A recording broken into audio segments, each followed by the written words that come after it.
Вкупно 100 жители на Крива Паланка и Ранковце заклучно со 10 мај, до кога траеше рокот, пријавиле штети на земјоделските култури од пролетните мразеви.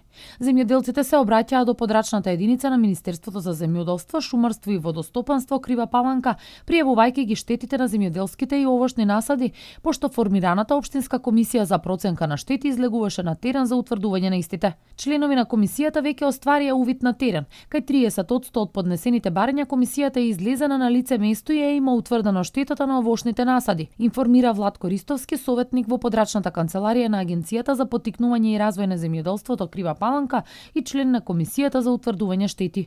Рече, во предстојниот период ќе се врши увид кај останатите граѓани кои поднеле барања. Земјоделците вршеа пријавување на штети на земјоделски, овошни и раноградинарски насади од невремето со ниски температури и мраз, која ја зафати земјава на 21 и 22 април годинава.